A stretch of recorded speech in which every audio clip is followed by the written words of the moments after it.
So, listen, I'm gonna go ahead and begin. We have about 30 minutes. I'm, really was looking forward to talking to Liza Donnelly today, to Liza, and particularly because this is a time when we actually need to talk about things like humor and how we respond to this kind of madness and a kind of madness that can make you feel a little bit well, surely makes you angry and makes you feel kind of crazy. And so Yeah, the yeah, question how to respond to it, I think, is a really interesting one, both in terms of the creative process, but also just how it helps people to respond to what's going on. So for those who don't know, I'm Stephen Beschloss. I publish America, America. I'm with Liza Donnelly, who publishes Seen Things. She's a longtime cartoonist for the New Yorker, and her Substack, I'll just say, is particularly interesting because not only are you sort of writing about sort of the news of the day, you're also sharing images of your everyday life and sort of some of the sort of thoughts that emerge that can be visualized, mm, by the day's news. And so I think it becomes sort of a way to kind of combine these two worlds that I think is very engaging for your subscribers and for those who haven't had a look yet at her really good work, they should. thank you. That's a great introduction, Yeah, appreciate it. Yeah, yeah. no, it's a combination of stuff, but, humor is in there when I find it, um, mhm, So listen, I also want to say this that you and I've been talking for a while about finding a moment when we can do another conversation for Substack Live and with a specific idea of focusing on humor and politics and the creative process. And honestly, this morning when I woke up, I really wondered if we should just drop it and drop it because I woke up after the news of 8 Democrats capitulating to the Trump Republicans to end the government shutdown with zero concessions on the core issue of healthcare subsidies for millions of Americans, who need healthcare. I mean, that was sort of the message that they had been communicating for the last 6+ weeks as part of the reason why they were sticking with it and determinedly to have this shutdown. And honestly, for me, it took me a while to calm down, to find a quiet place, to gather my thoughts, to be able to write a short essay for America, America on what happened. And honestly, now I realize it's actually kind of a perfect day to talk about humor and the role that it can play in helping us make sense of things and manage our emotions in response to some of what's going on. So, yeah, yeah. uh, let's start there. I mean, how do you process a day like today? Well, I also wrote about it, just wrote that it happened, most of it. I didn't do a cartoon about it. That might it often takes me I'm not an immediate cartoonist that way necessarily, sometimes I am, but, this kind of thing it takes a little thought, to know how to create a humorous piece out of it. If I mean, a cartoon, if at all possible, it might not be possible. So, with something like this, I might figure out a way to make it into a New Yorker type political cartoon, meaning I'm not attacking anybody, I'm not going after Trump with a drawing, um I mean, and I don't usually like to do that too much. I don't like to attack people if I can help it, except for certain high-ranking people Yeah. like the president. Um, so trying to get at it from a like how it makes us feel, uh, uh, in our daily life, and that's hard to find, Stephen, because um, we're all exhausted and we're frustrated and and Yeah. we're We and have we're a angry lot or of, confused. Maybe that's the cartoon. We're confused and angry and frustrated, and that might be an angle to get at it. Going at how we're feeling about it. And I mean, when I saw that headline, was it last night it came in? I'm like, what? I don't understand. What's going on? Who's doing mm, this? And my husband, Michael, might be listening. He's also new to cartoons. He said he thinks it's all like um, uh, staged? You mean that, well, maybe it's like a game that they're all playing, that the Mm, Democrats are doing this for some unknown reason? Um, I don't know. But, anyway, so it this kind of day like today, uh, the humor doesn't come immediately, but it might simmer and come up with something tomorrow. yeah, yeah. So, I mean, so in a similar way, I mean, I made the decision. I actually honestly thought maybe I should wait a couple of days before writing about uh, the surrender, because I wanted a little bit more time to digest Yeah. and see how this plays with the idea that then maybe I have something more meaningful to say, that Right. I don't feel obliged to always cover the news, right? Sometimes I want to think it's more valuable in some ways that, people can get the news many places. So the way I look at it is, if they come to me, they probably are hoping I'm going to provide some point of view that they're not going to necessarily read everywhere else. Mhm. But on a day like today, and maybe particularly on a day where I'm feeling really angry, and I realize if I'm feeling that upset about it, I know a lot of other people are, and so Mhm. it's important actually to sort of share my thoughts, Oh, I agree. And whether it's also helpful, I don't share know, your but share your, uncertainty or confusion or just yeah, or anger. We don't always have answers for everything or any kind of, like, pat opinion about it. We're just like, "Wait, what? yeah. Help me. I Wait, what?" Uh, so, But are there days that actually you do have kind of an immediate response that is humorous? Or is it really more typically that you have to sort of work to find that frame of mind? I have to work to find it. Sometimes it comes more quickly than other times, Yeah, and, but if I decide I guess I have a sixth sense at this point, having done this so long, that, certain topics will sort of, arise, or a news story will arise that's important. Usually, I go after the things that are, on everybody's mind. I at least when I'm talking about politics. Um, and, what was I saying? I have a sixth sense that, oh, that could be a visual, but I'm not really sure what it is yet. yeah, And I'll just sit down and doodle, and read the news and doodle some more, and try things out, and sometimes it'll come. I yeah. think, um, humor is like you're saying about your writing, Mm, and, humor is such a great way to connect with other people who are feeling the same way we are, and hopefully the humor, is understandable yeah, and, relatable.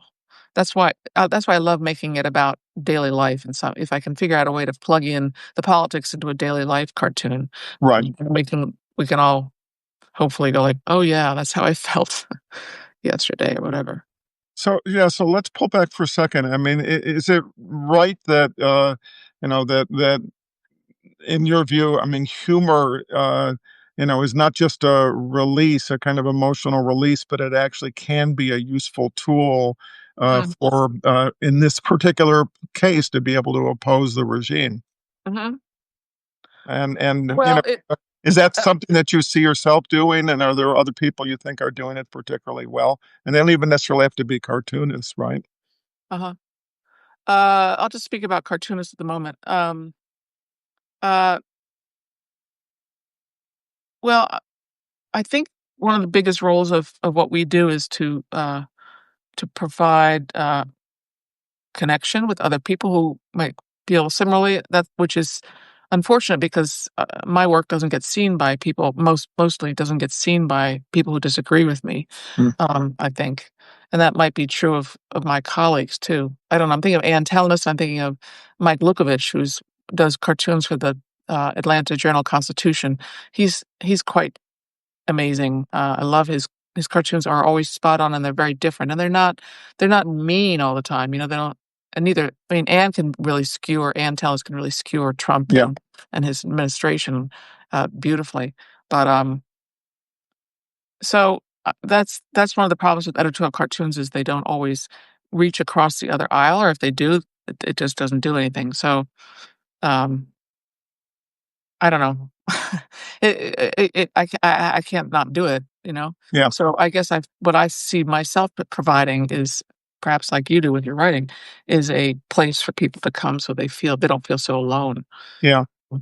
Yeah, yeah, and look, I mean, there's no question that that the building of community is at the heart of this, enterprise. I think yours in your way, mine in my way. I mean, I think sort of at a mass scale, I think probably people would think about, the Jimmy Kimmels and the Stephen Colberts of the world as maybe, the ones who provide that sort of very direct kind of Mhm, confrontation with the regime and with Trump to try to, puncture the idiocy and the narcissism and mhm, mhm, sociopathy. But again, I think, and that's a I think it's a particular gift. It strikes me again on a day like today, and, I'm also thinking of Trump pardoning, Rudy oh, Giuliani, and, it Mark makes me Meadows. laugh. I don't know. Why does it make me laugh, Steven?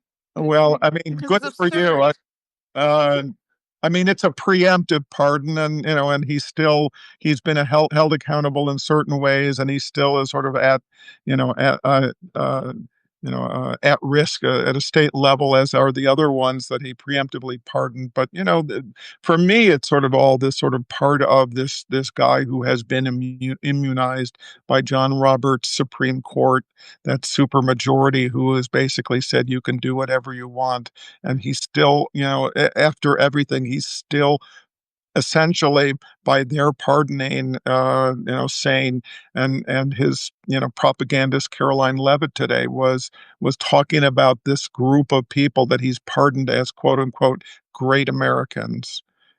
These are people who were involved in pushing the lie that Donald Trump really won the election, Joe Biden didn't win the election, and lying about election fraud, which was proved in over 60 cases, not to be true. And Trump, is using his platform and his power to continue to essentially to lie people and to not believe in in the truth of their corruption and criminality. Yeah. It's absurd. I think that's what where people used to ask me in the first Trump administration, like, "Isn't it easy?" He's easy to caricature, he's easy to make fun of, and, the material writes itself in a way, Right. um, and it's even more so now. I mean, the gold sign outside the Oval Office and and the gold that's all over, the inside of the White House, Yeah. um, and the tearing down of it. Well, that's so much of it is sad too. It's absurd, but sad, like the tearing down of the East Wing. I didn't draw about that. I found it so disturbing and Yeah. So there's an couldn't example. find humor in that. Huh? Well, that's the thing. So there are topics that are, I mean, I mean, I think comedians would say, well, you can find humor in anything, but some things are hard are hard Right. to locate. For me, maybe not Yeah, for somebody else. Um, yeah, and the thing about the, uh, the shutdown is that it's affecting people's lives. yeah, So it's hard to make fun of that when people are going hungry. Um, so you have to find a way. You have to find a way if yeah. you wanna make humor. It's not always easy. Not Yes. always easy. Yeah, and what about, I mean, for you, I mean, in terms of the balance, sort of, you share cartoons and you also try to write about the daily news, sort of, providing some sort of information about it. I mean, is there for you a kind of balance about, how much of one, how much of the other, and do you feel like you have a reading on what it is that people want? I mean, what resonates most powerfully? Good question. I think I just try to get a sense of my community and what is working. Like, I'll rotate different things over time. Like, I'll do today I wrote about the news, but I also did a drawing that I did on the subway. So it has the drawing I did has nothing to do with the content of my words. So sort of like the New Yorker itself. Sometimes the drawing doesn't really relate to the content of the writing. It's just a little bit of relief, either a visual relief or sometimes I'll post cartoons that I've submitted to the New Yorker that they didn't buy that are just apolitical, or some that they did buy that are apolitical or political. So I just try to rotate, and not overwhelm people because I think people might be getting or are getting, saturated, Yeah, uh, with, and I believe that some of my followers have told me that they, appreciate the breaks. Yeah. I also People are exhausted. I love photography. I love taking pictures of in New York City particularly, so I shoot shoot, photographs of ordinary people around New York City and interesting things.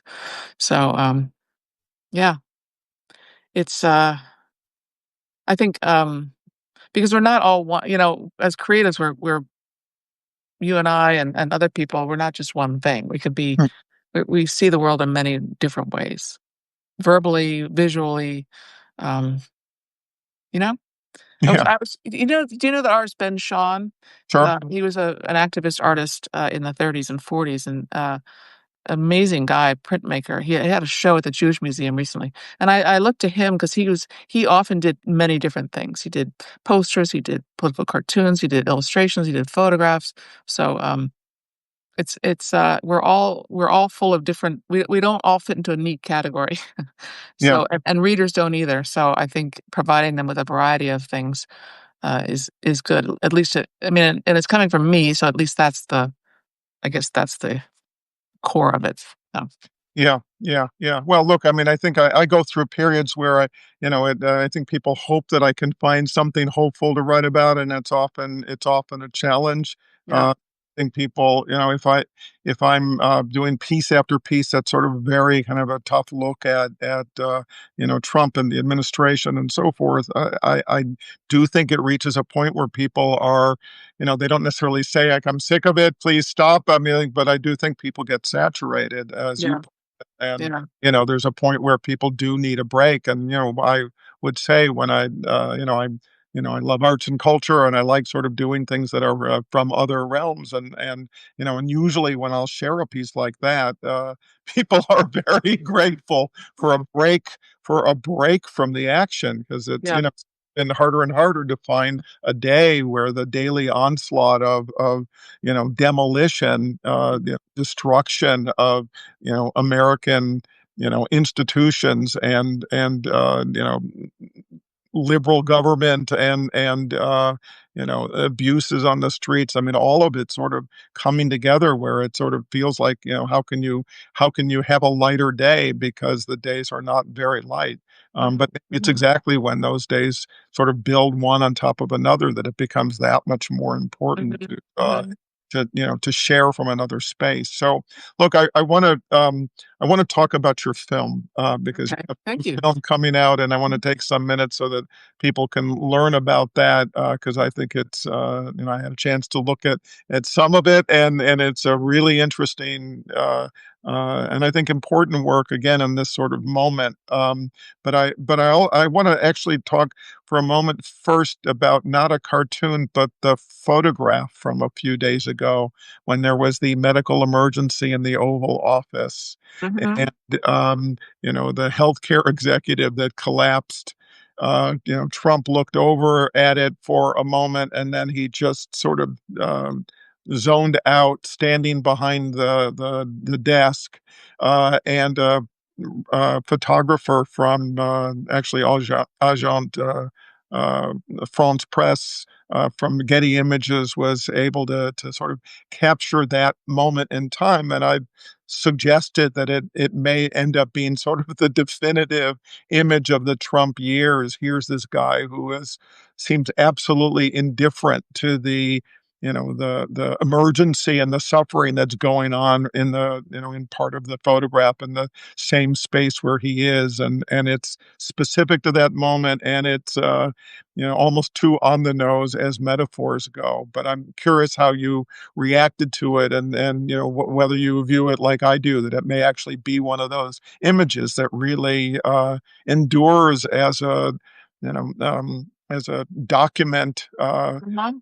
50 years from now or 100 years from now, what in the world was going on back then. Yeah. No, I reacted the same way you did, although this is what happens with stories when they come in quickly. I get alerted to stories on social media, like what's going on as, I also get alerts on my email, but, you look at something like that, you think, "Is that real? Is that real? Did that really Mm, happen? Is that AI? Did somebody create that?" And then you see enough of that photograph, you see it coming from reliable sources, and you go, "Oh, yeah, that is real. That did happen." And, you're right, it's so on the nose for him. I mean, he's such a narcissist. He doesn't care about other people, Yeah, except himself. path. Uh, and that you're right, that does and maybe that photograph will win a Pulitzer Prize, but I don't know. We'll see. You have to be Yeah, I mean, Yeah. we have to get together in 20, 30, 40 years, if we're still around and talk about that photograph, because I do think it's one of those, and there will be a few. I mean, if it was up to Trump, I guess it's his fighting photograph after the shooting in Butler, Pennsylvania, Right, whatever exactly really happened there, and that to demonstrate his resilience and his courage. But the truth of the guy, I think, was more represented the other on Thursday this last week. right. I agree And with he you. Is stood there while somebody else was having an emergency. that And man if, okay? if Is he what's that? okay? Yeah, it wasn't. He fainted, and he was okay, but in the end, but it's just sort of one of those moments. So let's talk about your film. Okay. Yeah. Um, Women Laughing. Is that right? Have I got it right? Right. That's right. That's the title. Yeah. It's I'll Tell us I'll keep about it. it brief. It's a documentary about the women cartoonists of the New Yorker, past and present, and it's mostly about contemporary women cartoonists, and uh it's a stylized type documentary in that I sit across the table with my one of my colleagues, 5 of them at different times, and we talk and draw together. So we're both doodling as we talk, and then 10 of us sit around a big round table at the Algonquin and do the same thing with wine, and so it's about the creative process, about how women think about the world, how women have struggled with the creative process and culture, and, that's what I wanted to get at was that, and I know these women, I know them pretty well, most of them. One of them was new to me, but, uh, it was just such a joy to make, and I had an incredible, team that are this is my first film, Mm. uh, so I had an incredible team of generous professional filmmakers work as a team together with me, and, the Emmy-winning and Oscar-nominated people that are great. So um, we're premiering, in New York on Saturday, at the Doc NYC Film Festival, which, you can still get tickets. It's Saturday at 4:45, so just go to docnyc.com, I think, Mhm.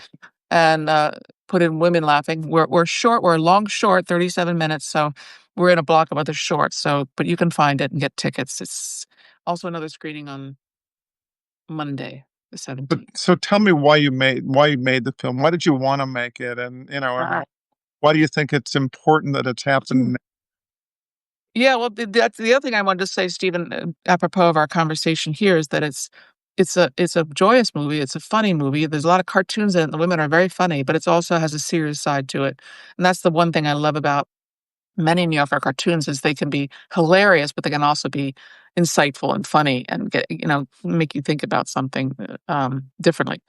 Um, I've been studying women cartoonists at the New Yorker for over 20 years, and I wrote a book about it, a history of the women cartoonists called Very Funny Ladies. There are 2 editions, and the latest one came out in 2022. And I thought, well, I'm done with that. Now I can go on to something else. And then I thought, no, I want more people to know about these women, particularly the ones from the past. We briefly profile 3 women from the 1920s who worked for the New Yorker, and I just really wanted to try, try to show more people about these women, through the And film. there were not many of those women then who were actually cartoonists. No, there weren't. I started in the '70s. There were 4 of us out of, like, 40 men, Mm, and it was probably the same ratio roughly in the '20s and '30s. And that now it's equal. So that was another reason to, celebrate this, that we are making some progress in this at yeah, least this little world. There's equal numbers of men and women drawing cartoons for the New Yorker now. And yeah. different races too, different, genders and races. So Do you think it manifests itself in terms of the viewpoints that sort of come through in the magazine? well, uh, yeah, I mean, at least in the cartoons, it's not that women have different don't draw differently, they don't, than men. It's like but we have lived different lives, we have different experiences with the world, and that's what this is about. Voices, you're because humor is not just about the joke, it's about expressing something that you see or something that you've experienced or some viewpoint that you have, and, um, gotta admit that women and men have different experiences in the world, so Yeah. Yeah. Yeah. So I think that what for me, there's a couple of things. One is, yes, please go to see Liza's Thanks. film that's actually, that has some humor, might be a reason to laugh. Let's find Yeah, that's a more relief. reasons to laugh these days. That's a good thing. And I do think it's important to be able to sort of share sort of, alternate ways of trying to make sense of the world that we're living in, especially. Yeah.